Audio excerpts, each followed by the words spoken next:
Welcome to the Best Practice Podcast. This is Bastian Best, and today we are going to take a first look at G1 of 19, which has been out for 1 week now, and in which the Enlarged Board of Appeal of the European Patent Office was expected to clarify the boundaries of software patentability. Or did they? To find out, I sat down and talked to a number of people, including the one and only Dr. Rudolf Teschemacher, who you will probably know if you are watching a video on a topic like this. He's been a member of the Enlarged Board of Appeal himself, and he is now working as a senior consultant in the firm I'm working in, Bardele.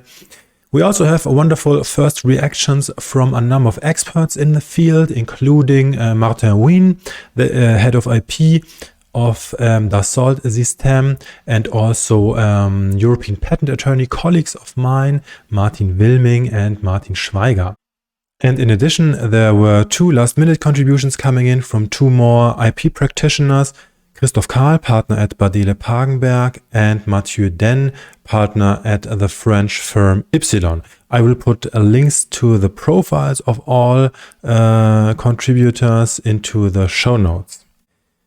Before we dive into it, let's look at the broader picture for a second. So in case you haven't been watching this case as closely as I did.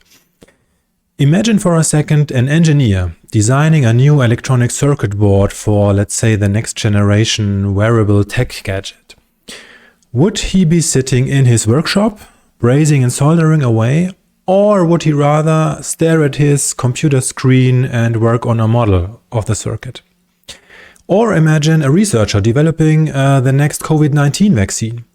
Chances are she would be sitting in front of a computer tweaking the variables of a virtual model. Don't you think so? And that's really the core of the issue in G1 of 19. Should computer-implemented simulations be accepted as technical and therefore potentially patentable, and under which circumstances? Now, before I give you the interview with Mr. Teschemacher, a little bit of context about the European patent system. The European Patent Organization has a self-contained appeal system in which the boards of appeal are the judicial instance. So when an examining division refuses the patent application, the applicant can go on appeal. That's basically a written procedure, usually with an oral proceedings, a hearing at the end. And back in the days, this appeal procedure used to be primarily more or less a continuation of the examination procedure. But things have changed over the years, and drastically so. There are new rules of procedure of the boards of appeal in place since last year. They are quite controversial in a number of aspects. For example, it's very difficult to bring new requests and even new arguments into the case later on. This will not be part of this video. There's more information about these procedural aspects to find, for example, on the YouTube channel of my firm, Bardele. Now, currently, if I'm not mistaken, there are 28 technical boards of appeal with roughly 180 members of the boards. On the other hand, there are roughly 3,000 new appeal cases every year. So it's probably not surprising that sometimes there may be different opinions on similar cases by different boards. And that's the job of the Enlarged Board of Appeal then. The main task of the Enlarged Board of Appeal is to ensure the uniform application of the European Patent Convention. So the technical boards can refer questions to the Enlarged Board if they consider that a decision is required for the uniform application of the law, or if a point of law of fundamental importance arises. These referrals to the Enlarged Board are quite rare, though.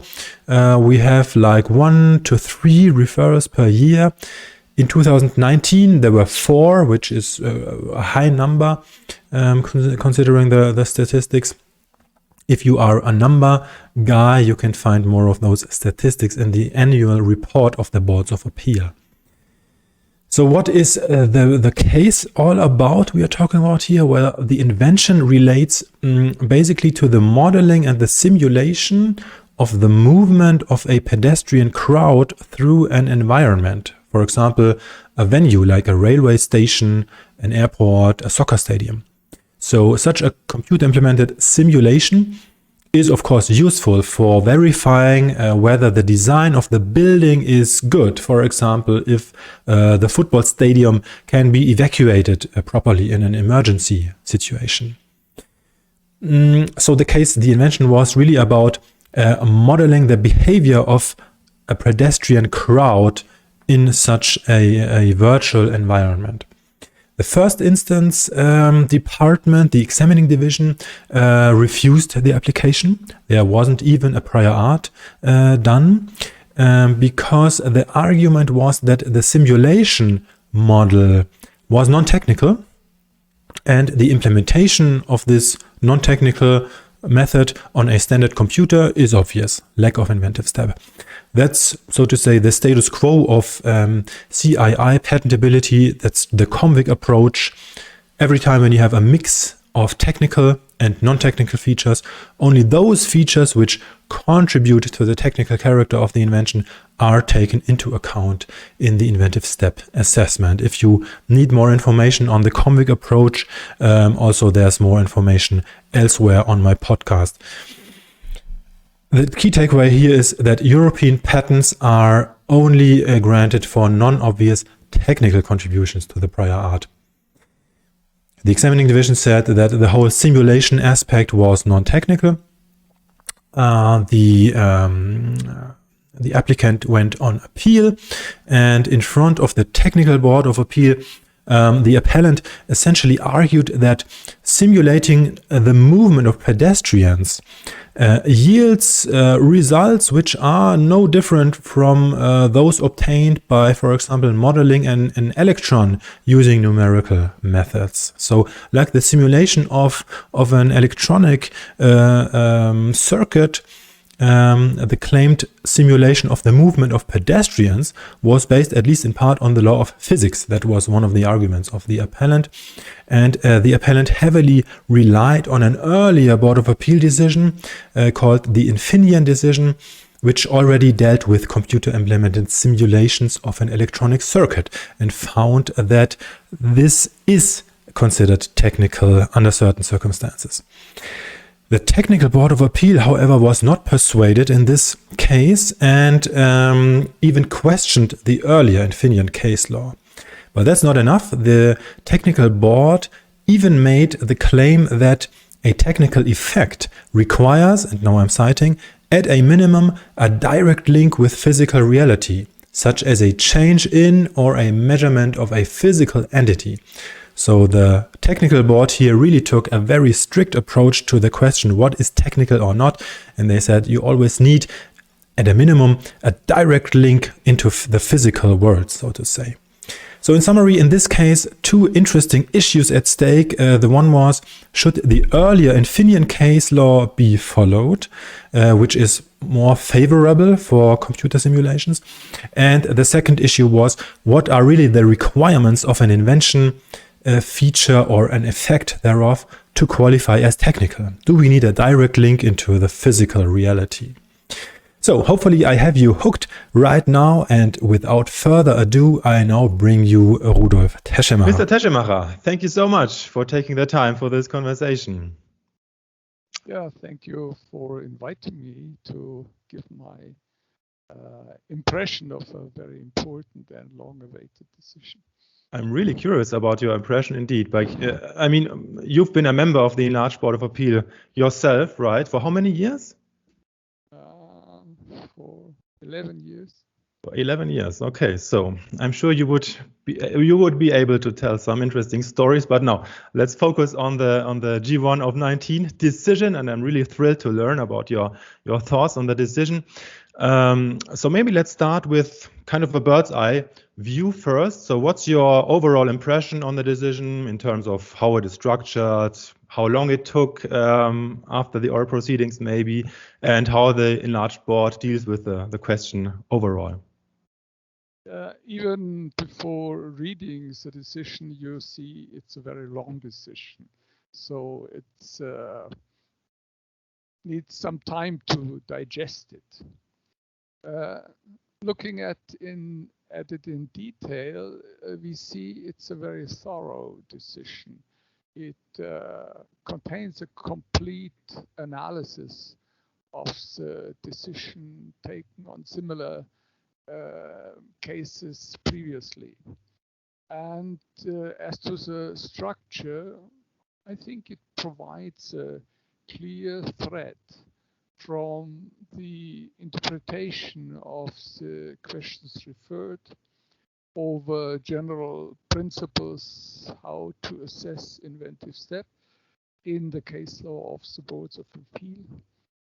So to say, from the problem solution approach in general over the convict approach, how to assess inventions in the field of computer implemented inventions, to the application of these principles to computer implemented simulation processes.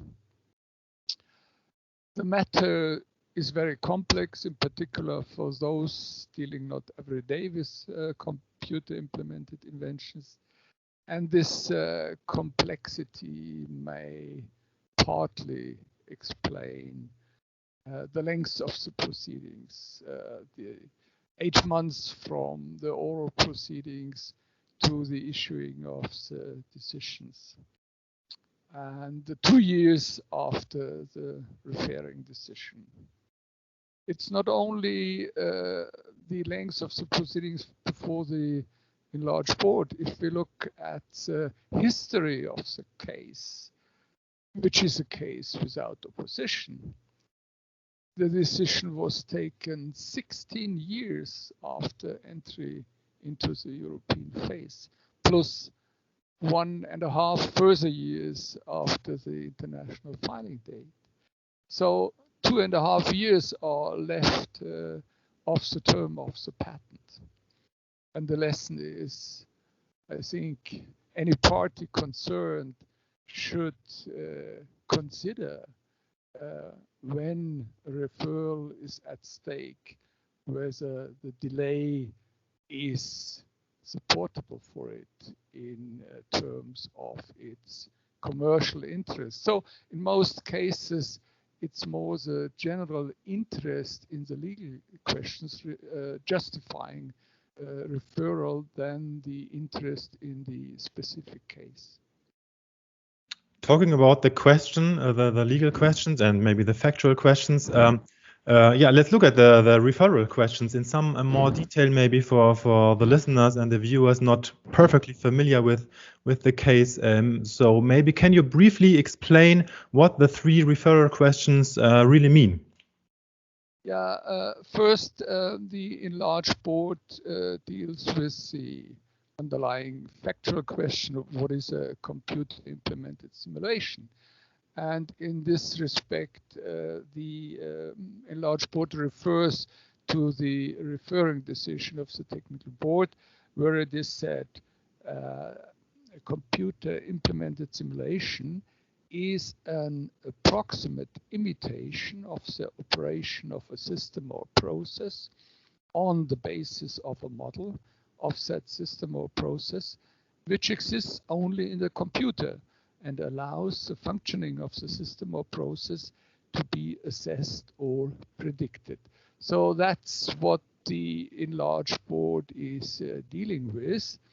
And the invention underlying the referral was about simulating the movement of pedestrians in an environment. And as it becomes clear from the referring decision, this simulation may be useful for verifying whether the design of a building fulfills given requirements, for example, in case of a necessary evacuation of the building. And there is a number of claims, and claims specifically dealing with that purpose is the 4th auxiliary request, which says providing a model of a given building structure simulating the movement of pedestrians therein revising the model independence of the simulated movement. There you have the connection of the simulation with a further step, and this plays a role in the further assessment of the legal questions by the enlarged board. The main request was refused by the first instance, which said only the use of a conventional computer contributes to the technical character of the invention, and that is not inventive. The Board of Appeals, the Technical Board of Appeals, tends to agree with the examining division and says steps forming the claimed method in themselves are not non-technical. But the technical board was faced with a previous decision, T1227 of 2005, in which it was stated that the simulation of the noise reduction of an electronic circuit was a simulation which was adequately, so to say, adequately defined a purpose for a computer implemented method. And the referring board saw a certain contradiction between its own tendency and the statement in this previous decision. So the board said we have an analogous situation, but we are hesitant to follow. In principle, the board said the calculations underlying the simulation of pedestrian crowd movement, as claimed, can be performed purely mentally. And the cognitive process of theoretically verifying a design appears to be fundamental non-technical. And the greater speed, which may be an argument, the board did not accept this. They said any algorithmically specified procedure that can be carried out mentally can be carried out more quickly if implemented on a computer. The conclusion of the board was we have a point of law of fundamental importance, and in order to ensure uniform application of the law, we refer the case.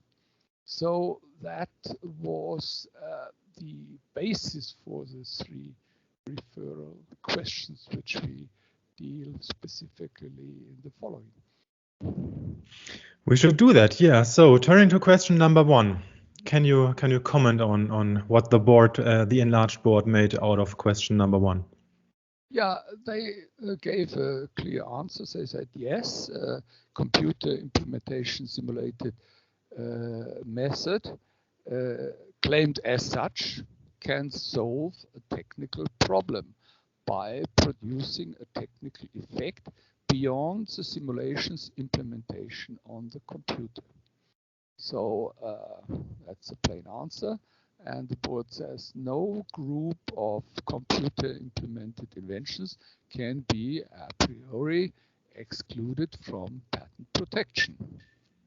That's, so to say, the simple answer, but the board in its reasoning, they stated certain conditions for patentability of such a process.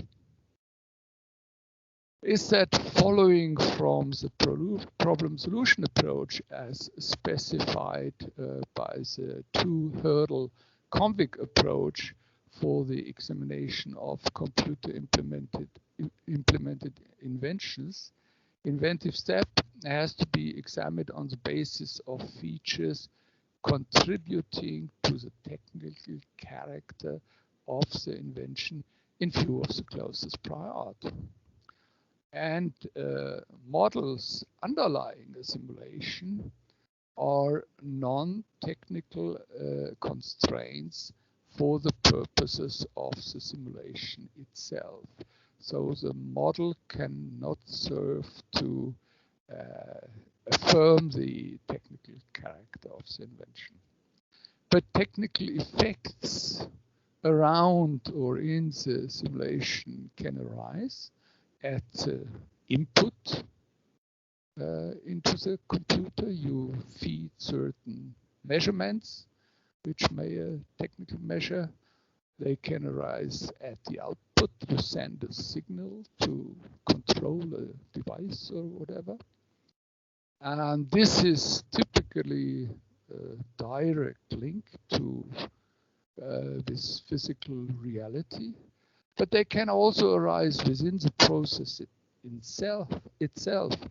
You may have to adapt the computer, the hardware, to perform the process, or you may have to fulfill certain software requirements for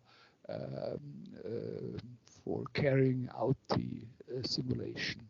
For example, data transfer and things like that. So that would be a technical improvement to the simulation as such. But the board said clearly, for that reason, a direct link with physical reality is not a requirement in every case. Then the board dealt with the so-called potential effects.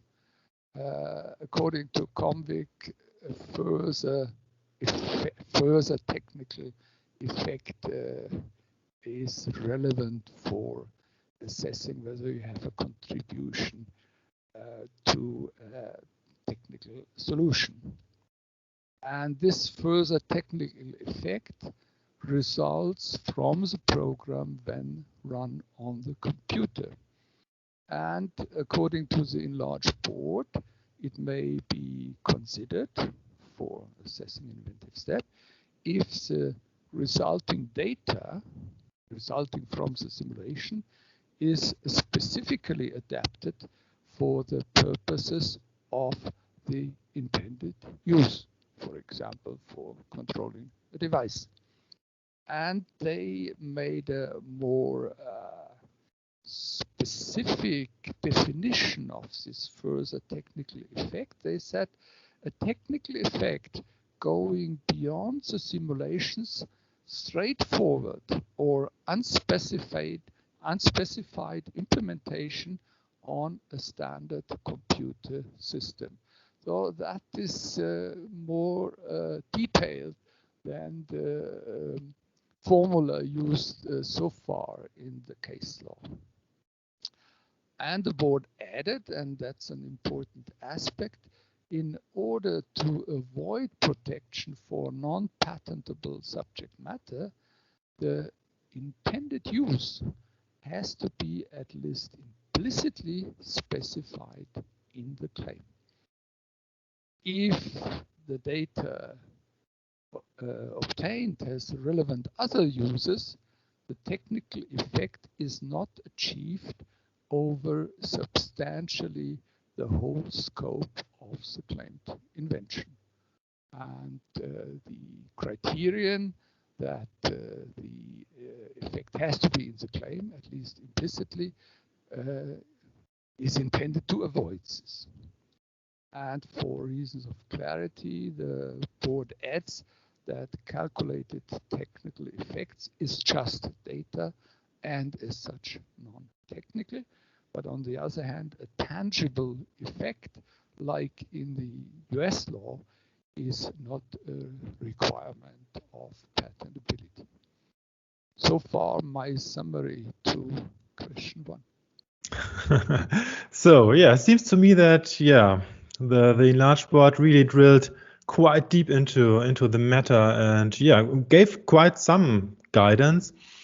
Turning to the second question now, the referring board nevertheless had asked for I'm quoting now, the relevant criteria for assessing whether a computer implemented simulation claimed as such solves a technical problem. So the referring board really had asked for like kind of a white list of criteria. Some practitioners would have been happy for such a whitelist, maybe. But on that first half of question 2, the enlarged board didn't answer that, right? Yeah, the reason for this is how the enlarged board understands his own role. And one aspect of this role is directly derived from Article 112.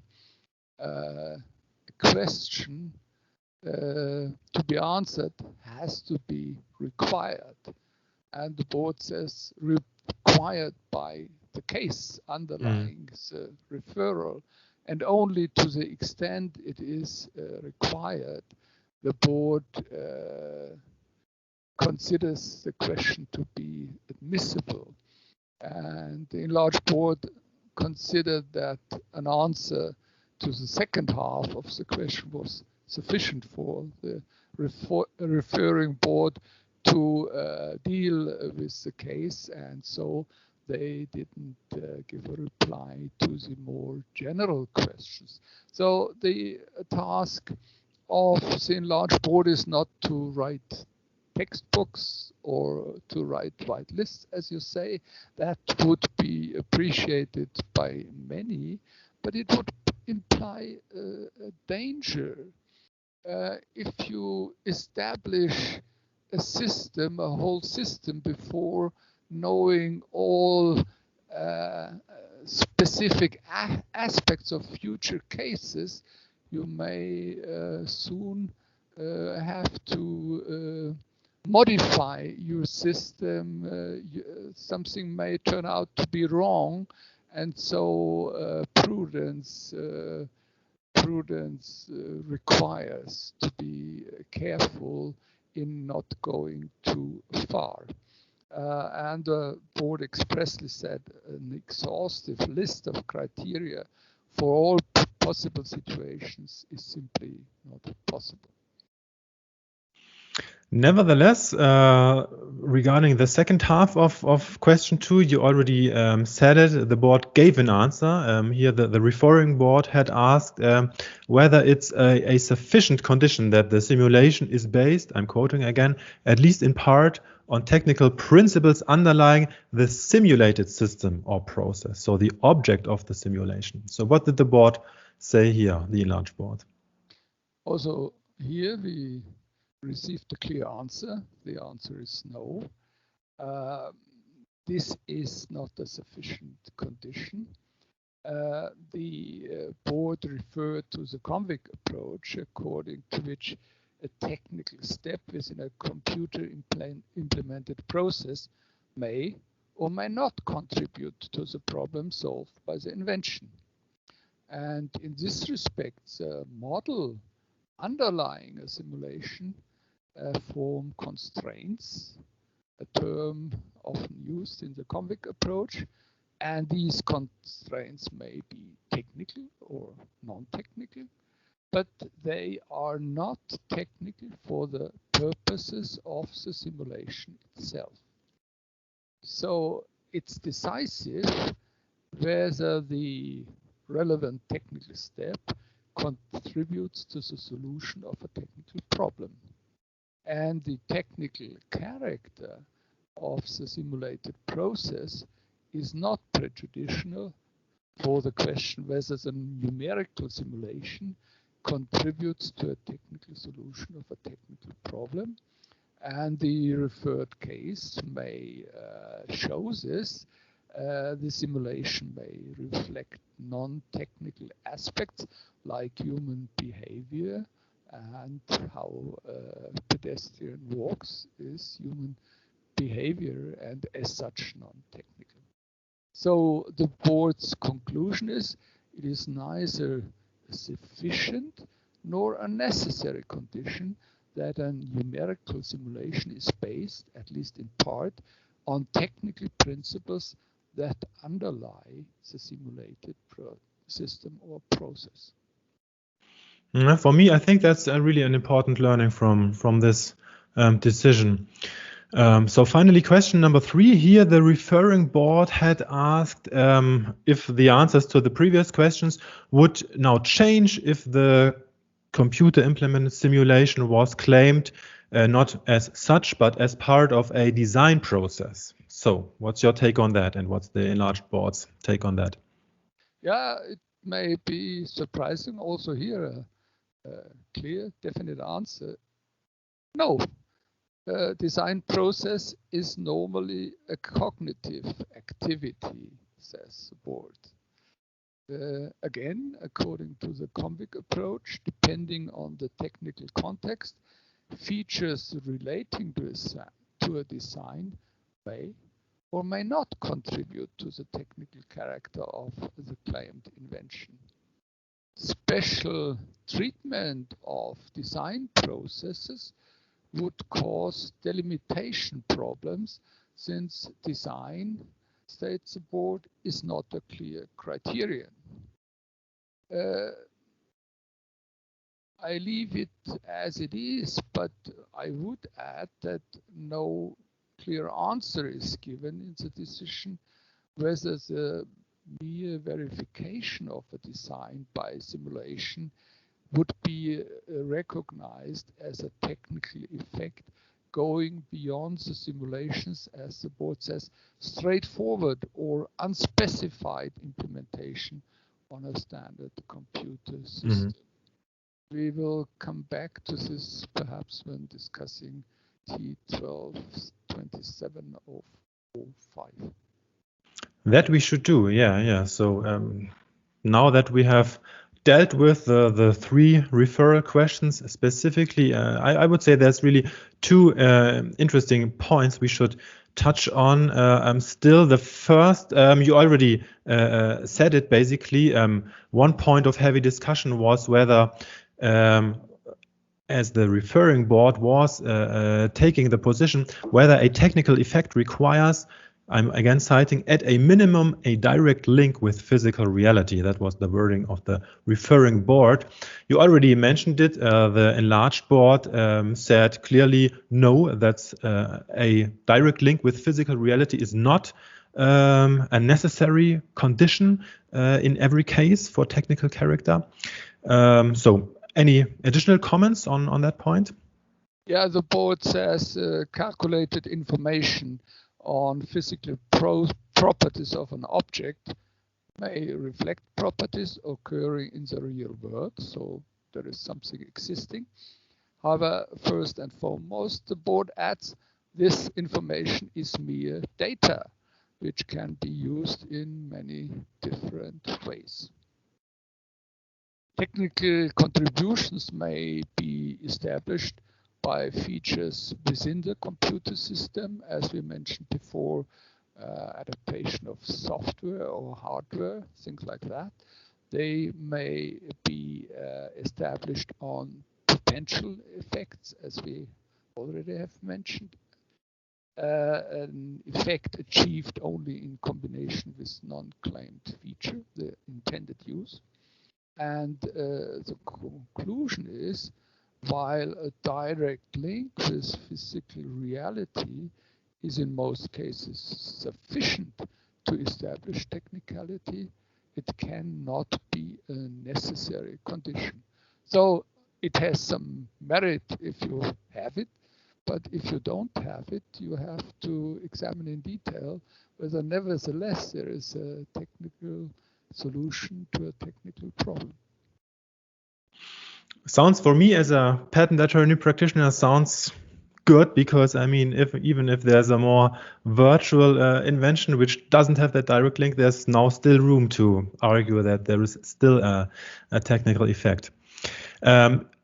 Second big point in G1 of 19, the Infineon decision. You mentioned it. It's in fact, it's one of the main decisions the appellant relied upon, and it's indeed, yeah, one of the very prominent decisions, I would say, for patent applicants in the field, because yeah, this decision is oftentimes cited by patent applicants in favor of patentability of simulation methods. So, how did the enlarged board comment on the Infineon decision? Yeah, in this case, it may also be worthwhile to looking what the decision was about. Mm-hmm. And it concerned a resource-saving numerical simulation of an electronic circuit subject to low-frequency noise influence. And applying the convict approach, the board considered that the simulation constituted an adequately defined technical purpose for a computer-implemented method, provided that the method was functionally limited to that purpose. And the enlarged board is a little bit prudent about agreeing or disagreeing with it. They say they agree with the findings of this decision if understood to mean that the simulation process possesses an intrinsically technical function. And that is what the board in T27 of 05 defined as being limited to that purpose. But as the board stated at other passages of the decision, this further purpose has to be at least implicitly in the claim, and in the decision circuit simulation, there were different sets of claims, the ones having such limitations, the others not. And the task of the enlarged board was not to give a decision which set of claims at the old case had fulfilled the requirement and which others not. So, in my opinion, the intrinsically technical function should be at least clear if the model underlying the simulation is adapted as a result of the simulation.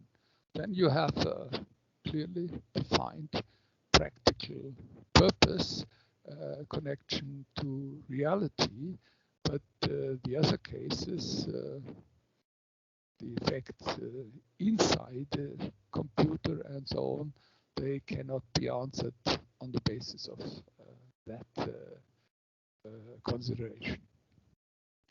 Great, yeah, thanks. Makes sense. Yeah, absolutely. So, final words. What are your key takeaways from the decision, especially for patent applicants, maybe?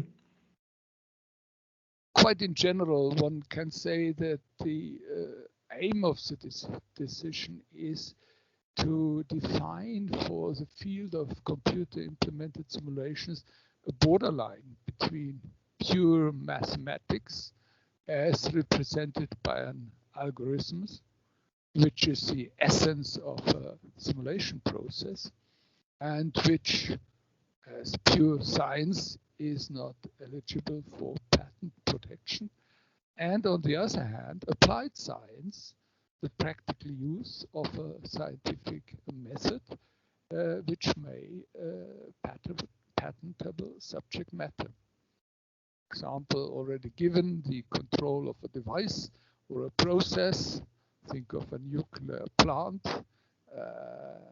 the operation of which can be based on simulation, simulating events which we would not like to see in reality, but which are useful for knowing where the limits are. And in order to define these borderlines, the enlarged board uses criteria developed under the convict approach for defining which technical features may be considered to contribute to the solution of a technical problem. And these are well-known tools for the practitioner. And in this respect, I find that the Enlarged Board has given practicable guidance for applicants to rely on what they find in the case law. And the Enlarged Board adds that the list of non-inventions in Article 52, paragraph 2 is useful for determining whether specific features are technical and can be considered to determine the technical character of an invention and to contribute to inventive step.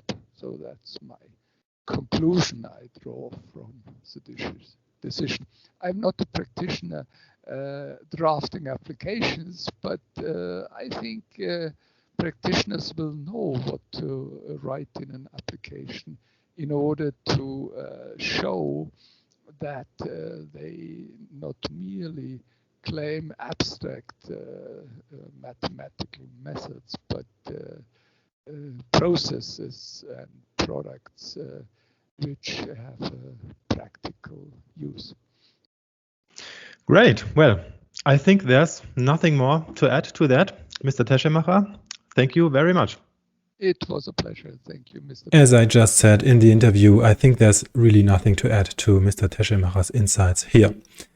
Next up, we have a statement by European patent attorney Martin Wilming, who is a partner at Hepp Wenger Riffel, one of the largest firms of patent attorneys in Switzerland. Let's see what Martin has to say. So, decision G1 of 19 is finally out. Has the expectation been disappointed? I don't think so. Of course, the decision is not a ready mix. It's actually quite the contrary. But it confirms once again what I appreciate so much about the EPO, which is consistency. The Enlarged Board of Appeal has made one thing very clear now. There is no special treatment for certain kinds of computer-implemented inventions. No CII holds a privileged position or is discriminated. And how are CIIs assessed at the EPO? Well, no surprise at all here, it's the convict approach. But the former lead case for computer-implemented simulation, which is T1227 of 05 in Huynh, did not get away scot-free. In that case, the board had put much emphasis on the specific and limited purpose of the output of the claimed simulation method, which was considered to have technical character. And even though the board had spotted that the simulation was designed as resource efficient, which could have carried the day for the applicant alone, the board did not explicitly rely on that fact any further. I take from the Enlarged Board now that the express reasoning of Huynh would only hold water in very exceptional cases, meaning where the potential use of such data is effectively limited to technical purposes. The Enlarged Board did not dive deeper here, but that is actually something that has always disturbed me in the Huynh decision. The patent itself mentions that the noise generators are suitable for systems for estimating and predicting events in financial markets. So there clearly is no implicit limitation to technical purposes here, not in the claim and not in the specification. On the contrary, the claim in view of the specification covers a simulation method for events in financial markets. The Enlarged Board stopped short of saying that the board in T1227 of 05 came to the wrong conclusion. But in my view, the Enlarged Board drastically limits its applicability. Now, where are we going from here? I feel the easy cases will still be those where the simulation in itself is in a way resource efficient, meaning when there is some benefit in the internal functioning of the computer or network. The more complicated and more frequent cases will be those where the simulations contribute to technical effects relating to the results of the simulation. The Enlarged Board held that it depends on the implicit or explicit further use of such data, whether a resulting technical effect can be considered in the assessment of inventive step. However, from a practical point of view, it will not always be possible to recite such downstream use of the data of a simulation without unduly restricting the scope of the claim from a business perspective and without impairing the chances to assert infringement against a single entity. As mentioned earlier, G1 of 19 surely is no ready mix. Let's see how the case law of the boards will develop further, now that we know that there is no escape from combat. I fully agree with Martin here that consistency is probably one of the key takeaways of G1 of 19. Let's look at what someone from the industry has to say about the decision. We will have Martin Huynh, the head of IP of Dassault Systèmes, which is a French company that actually makes simulation software, so they are heavily invested into this case. Hello, my name is Martin Huynh. I am French. I am European patent attorney with Dassault Systèmes, a software company. I am also head of the industrial property team. And finally, I am also a lecturer at the CEPI, Center for International Intellectual Property Studies in Strasbourg, on computer-implemented inventions. I'm going to answer to some questions sent to me by Bastien Best. First question, why is the decision relevant to your industry? Dassault Systèmes is the first software company in France and the second in Europe. Our business entirely focuses on software, no hardware at all. We protect our technologies by patents, all covering computer-implemented inventions. Our products are split into 4 categories: 3D modeling applications, where we have famous brands such as CATIA and SolidWorks, social and collaborative applications, information intelligence applications, and of course simulation applications, most of them being sold on the market under our brand Simulia. What differs Dassault Systèmes from companies using simulation, such as our clients, is that we are not simulation software users, but simulation software editor. Consequently, anyone may understand that this decision is highly important for Dassault Systèmes, and that is also the reason why I have personally drafted an amicus curiae brief in the name of Dassault Systèmes that I filed tardy last April, but before the oral proceedings of last July.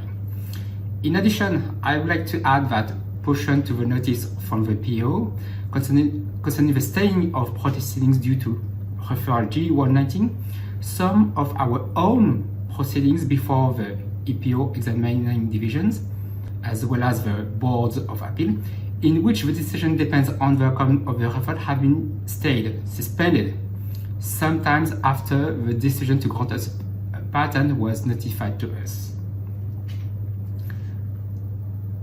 Second question, what's your overall impression of the decision?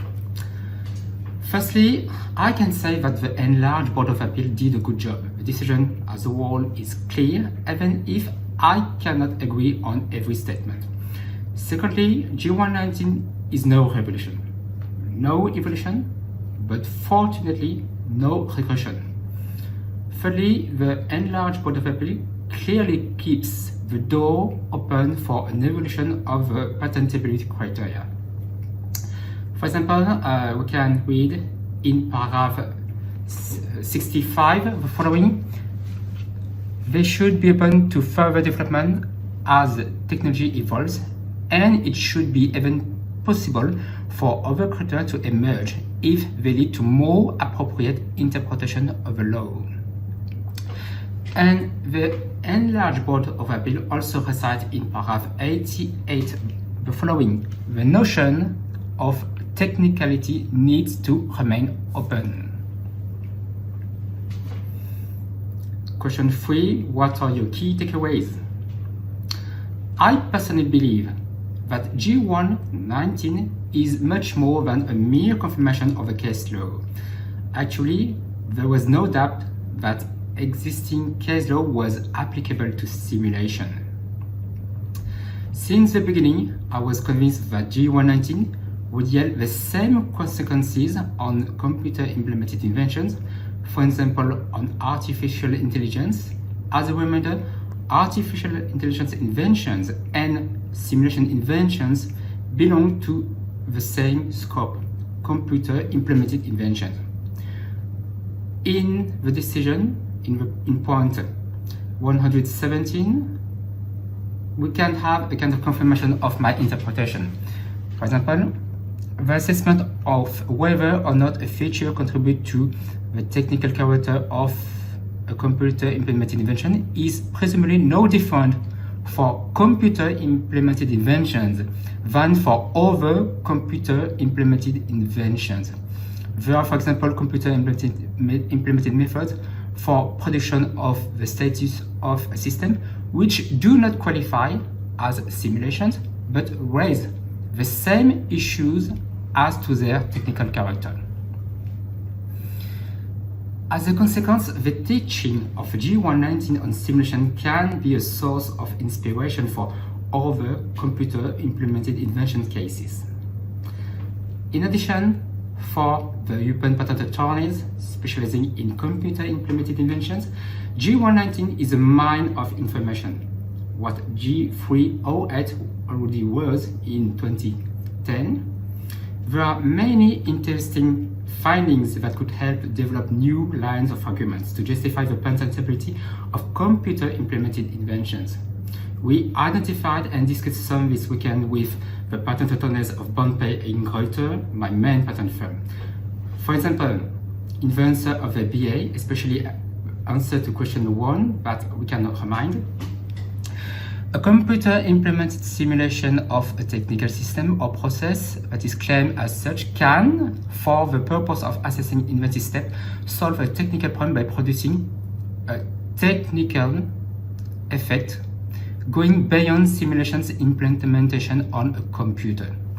What I found interesting is that in paragraph 50, the Enlarged Board of Appeal reads the following. The criterion technical effect going beyond the simulation's implementation is understood to mean any further technical effect going beyond the normal physical interactions between the program and the computer on which the simulation is run. Until now, the further technical effect approach was mainly developed in one context, the admissibility of computer program product claim. As a consequence, it was sometimes difficult in the past to apply the further technical effect approach to other claims such as method claims, because an examiner could argue that the further technical effect approach was only applicable to the context of product claim, of the program product claim. Therefore, we can see a kind of extension of the reasoning of the further technical effect to simulation, and it is probably applicable to other computer-implemented inventions.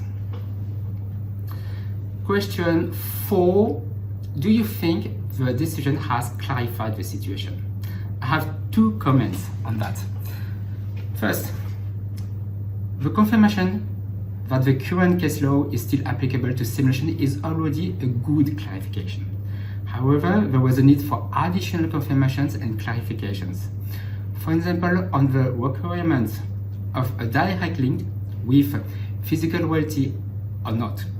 Actually, the response to this question was already provided in G308, but insufficiently developed in the case law following G308. Question 2a was not admitted, and I would like to remind the question. What are the relevant criteria for assessing whether a computer-implemented simulation claim as such solves a technical problem? The Enlarged Board of Appeal explained in paragraph 67 the following. The Enlarged Board considers that it is never possible to give an exhaustive list of positive or negative, alternative or cumulative criteria for assessing whether a computer implemented process solves a technical problem by producing a technical effect that goes beyond the implementation of the process on a computer. This applies to all computer implemented processes, not only to simulation. I would have been interested to have more clarifications, of course, but in that condition, the existing case law still applies. Last question. Would you have wished for something else? Thank you for asking the question, Bastien. My response is yes, clearly yes. My main concern is about decision T1227/05, known as Infineon. Decision Infineon, dealing with simulation, has set up a legal frame in which simulation must constitute an adequately defined technical purpose for a computer implemented method functionally limited to that purpose. In this decision, the adequately defined technical purpose was a simulation of a circuit subject to 1/f noise. In other words, it is necessary for a simulation-based invention to limit the scope to an adequately defined technical purpose. I would like to draw your attention on point 23 of the referral of G119. In the case of a computer-implemented simulation, decision 1227/05 requires that the simulation concerns an adequately defined class of technical items. In this board's reading of that decision, the requirement adequately defined is a clarity requirement. Therefore, what is surprising about the requirement of limitation to the scope of an adequately defined technical purpose is that it is unrelated to patentability requirements, Article 52 to 57, but to a clarity requirement, Article 84. These are two different requirements. This means that applying this requirement, not dealing with patentability, some inventions, among which simulation-based inventions, may be unduly rejected, although they fulfill the patentability requirements from Article 52 to 57. To overcome a rejection based on Infineon, the applicant must limit its invention to an adequately defined technical purpose or an adequately defined class of technical items. This type of limitation is certainly acceptable for many applicants from an industrial perspective, as a vast majority of them can accept to have a patent granted on a defined technical purpose corresponding to their business or industrial activity. For example, in the application regarding the decision Infineon, the applicant Infineon Technologies claims its business as semiconductor and system solutions. Therefore, it is not surprising for Infineon Technologies to accept a restriction limited to the simulation of a circuit subject to 1/f noise. However, as mentioned above, Dassault Systèmes has many clients in very diversified industries and therefore is not likely to accept a limitation of its patents dealing with simulation to a specific technical purpose. For example, the same simulation-based invention can often be applicable to several different classes of technical systems such as aerospace, transportation, marine, or industrial equipment. Let me give you an example. Our airflow simulation software is successfully used in aerospace and more recently was also used with great success to reduce virus propagation risk in a hospital. In order to circumvent the problem of requirement of a limitation in the wording of a patent claim, one solution that the system may imagine or apply is to file as many patent applications as the number of its industrial applications, since the same simulation may be applied to several industrial applications. However, beyond the artificial aspect of such approach, this implies important costs and is therefore not applicable. Thank you, Bastien, for your very interesting questions. And thank you all for I like watching. Martin's point about clarity here. So, and lastly, we have a statement by another Martin, apparently, patent attorney Martin Schweiger, who is a partner at Schweiger and Partners in Singapore. He is actually the patent attorney who had drafted the patent application underlying the earlier Infineon case. So let's see what his take on the matter is. Hello, Bastien. So what is my take on the decision G119 of the Enlarged Board of Appeal of the EPO? In my opinion, this is a great piece of legal work. The G119 again confirms that the systematic efforts of the European Patent Office will lead to even greater predictability of future CII patent applications. This is where I'm coming from. You know that I'm in the field of computer-implemented inventions since 1993, and I have seen a lot. Among others, I was the one who drafted and prosecuted the 1 divided by F noise patent application up to the Boards of Appeal. This led to one of the two main authorities that are referred to in the G119 decision that we are talking about today. Some call this T1227 of 05 decision 1 divided by F noise, and some call it Infineon. 1 divided by F noise decision has often been misunderstood in the past. The Enlarged Board of Appeal has now put in a lot of effort to shed light on that 1 divided by F noise decision.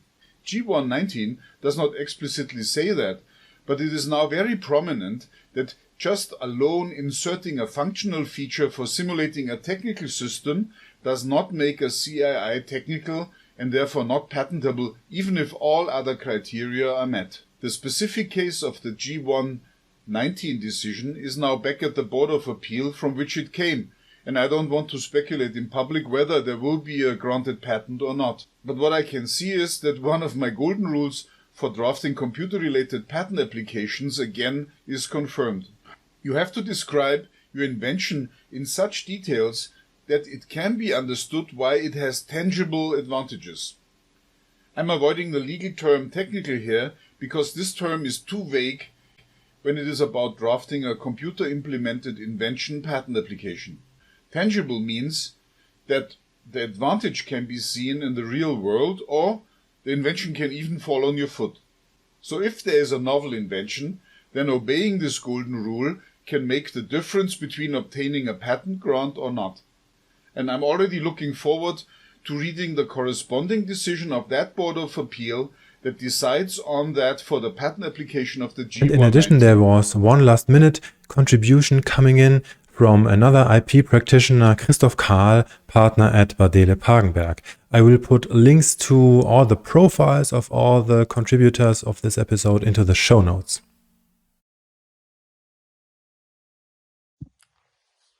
Many practitioners were worried about this decision and thought that it might close the door for patenting computer simulations. But having read the decision, I don't think that this is the case. Basically, the Enlarged Board of Appeal reiterates that the general rules for patenting computer-implemented inventions also apply to simulations. There are even some quite helpful statements in the decision. For example, it says that something as cognitive as a mere design process could, under certain circumstances, contribute to technicality. And the same is true for simulations which involve clearly untechnical items like the behavior of humans. Even such a simulation could contribute to the technical solution of a technical problem. But there are other statements in the decision which are less helpful. For example, it says that it is conceivable that the simulation of a billiard ball running on a surface and this simulation being used in a game would not contribute to technicality, whereas the simulation of weather conditions for providing a better weather forecast, that this would be technical.